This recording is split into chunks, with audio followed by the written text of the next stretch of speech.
Kansas City taking Caglianone at 6th overall, the most famous name in the draft because he was a two-way player at Florida. Whenever I see, let me just take a step back. Using Ohtani to promote Caglianone is both good and bad to me. Yeah. Because I think it oversimplifies what Jac Caglianone is as a player and sets unrealistic expectations for him. However, it does a good job of getting people interested in the draft. People who understand what Shohei Ohtani is, and we can say, hey, there is something here that could maybe be like this. Yeah. However, I will go on record and say it won't be. We won't see this again. Ohtani is singular, and to compare anybody to him really is a difficult burden to carry. However, Caglianone was just unbelievable at the University of Florida during his time there as a Gator. Pitched for them on Sundays his sophomore year, and then pitched for them on Saturdays this past year. The velo was down as the year went on. Is he going to pitch in a pro ball? The Royals say yes. He says yes. They listed him as a two-way player. We're a little bit more skeptical. Seems like, though, I heard they are going to run him out in the outfield to start, just to try him out there. That's great, and it's because his bat is so special. If everything clicks, it's like peak Matt Olson level production, where he's going to swing a ton, but the barrel control and the power is just off the charts. Yeah. I love getting him here. Sure. I would be uncomfortable taking him at 1. Yeah. I really like getting him at 6. Yeah, I think that's fair.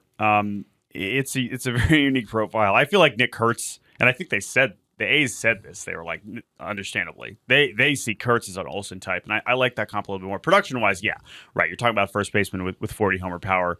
Probably never going to walk quite that much, but maybe. We'll see how Cag's really aggressive approach translates to pro ball, but that is definitely an interesting landing spot. And I do think there are some teams in the top 10 that were considering him that absolutely would have just announced him as a first baseman.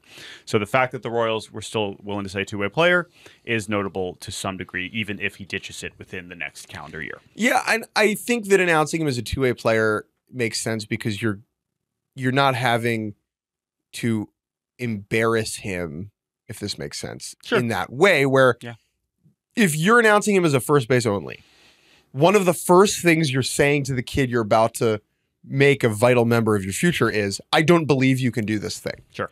Right? Whereas if you say two-way, and then you could just sit him down in 2 months and tell him it's not going to happen. Yeah. This is why like Spencer Torkelson got like announced as a third baseman, right? Like there are some versions of that that are interesting.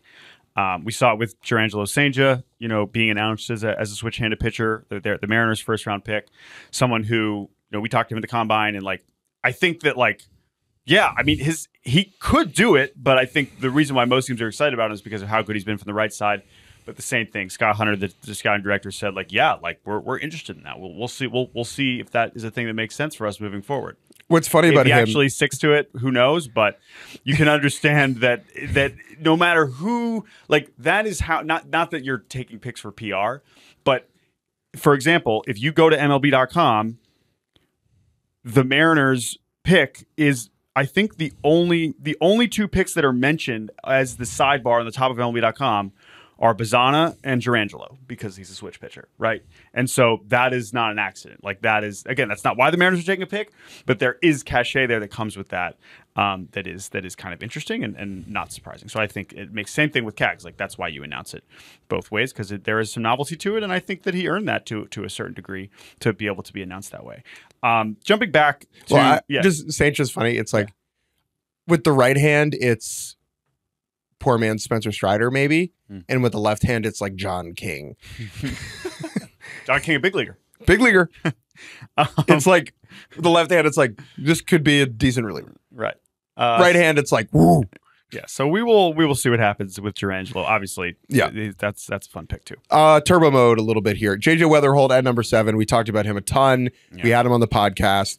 The Cardinals have to be ecstatic to get this kid here. He's perfect for the Cardinals kind of deal. And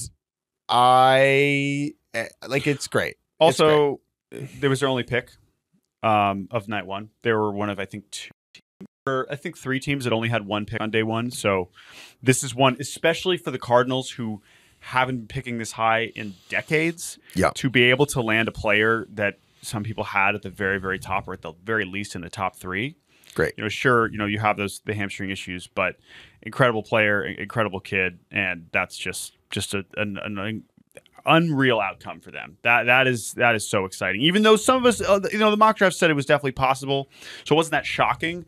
But ultimately, you come away like that, and it's just a really special night. If we're talking about fan bases who should be excited with how things went, I mean, every fan base is excited the day after the draft because there's this infusion of talent, and the entrance of good players is a lot easier to be happy about than the exit of disappointing players in the minor league system and retirement.